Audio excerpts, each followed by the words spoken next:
早晨，各位朋友你哋好，我係代表香港置業九龍豪宅嘅 Kevin Lam。今日我要介紹俾大家樓盤咧，就係位於呢個何文田，冇錯，傳統豪宅區嘅何文田加多利山裏邊嘅加多利豪苑。咁嗱，大家可以望一望呢邊。其實我今日要介紹呢個咧，位置已經係傳統豪宅區裏邊最靚嘅，因為佢係當然啦，何文田係最優質，大家都知㗎啦。我係仲要講緊咧何文田裏邊最靚嘅加多利山，咁點解我用呢個形容詞咧？第一，本身加多利山個歷史同其他地方有少少唔同，佢大部分我想講超過90%嘅業權都係屬於加多利家族，只租唔賣。換言之，我哋而家就算有錢想喺上高買一個單位，基本上係冇可能嘅。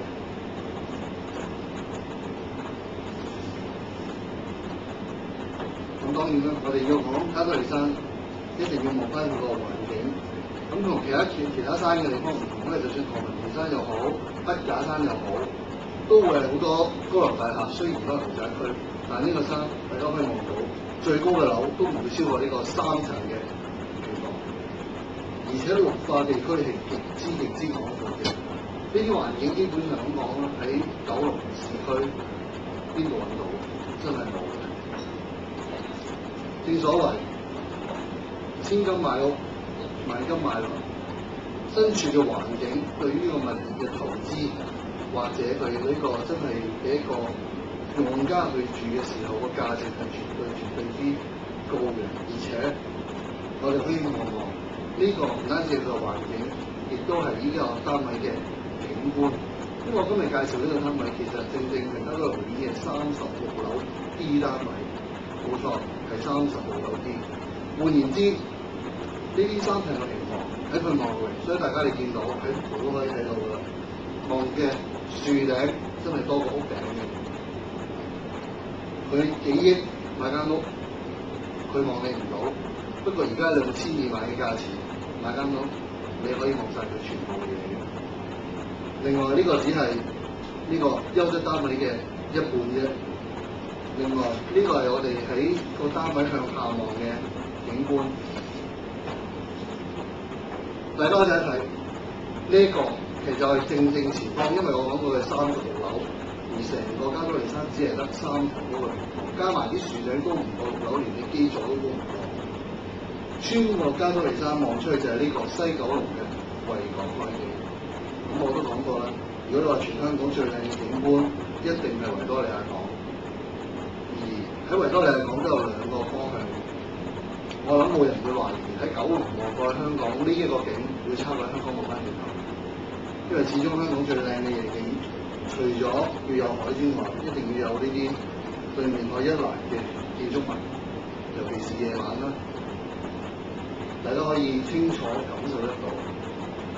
真係，如果你話有朋友揾你，想問你個單位望啲乜嘢，想問香港係點嘅，自己企埋個窗邊攞張相機自拍。呢張可以上網嘅，冇俾人冇俾人嗌嘅。仲有，大家見到呢個42寸嘅電視機，能夠顯示出其實同我呢個單位真係冇得比嘅。大家想象下，呢2個景觀，如果擺喺呢個10尺4寸乘28尺嘅銀幕玻璃度，中間係一條柱都冇，係全落地玻璃。咁你諗下，真係有幾靚，就係幾靚。咁頭先我講過啦，呢個單位其實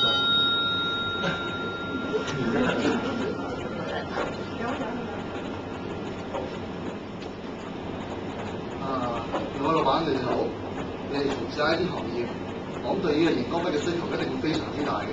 首先啦，熒光筆無時無刻都係提醒我哋我係記得呢要提醒嘅上高，我哋會用呢個熒光筆去 mark 低佢。咁當然啦。2位人力萬機，要顧嘅事務又多，現實世界要顧嘅事務已經多㗎啦。可能喺你哋嘅虛擬世界啊，或者喺你哋嘅工作上都要記嘅就更加多。呢個熒光筆對你哋絕對有好大嘅實用價值。而且2位我都明白你哋公司好多時做一啲推廣啊、宣傳啊，呢個熒光筆究竟有咩辦法幫到你咧？因為我哋今日帶你熒光筆講緊係1箱賣50蚊，咁你話買1箱。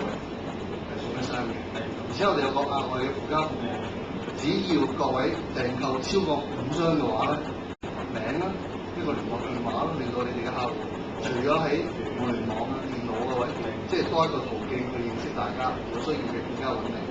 咁訂單已經改咗2個台面㗎啦，如果冇問題嘅話，大家可以簽個名。咁我今朝訂貨，我係今日晏晝3點已經開送到2位嘅，8點地方，多謝各位。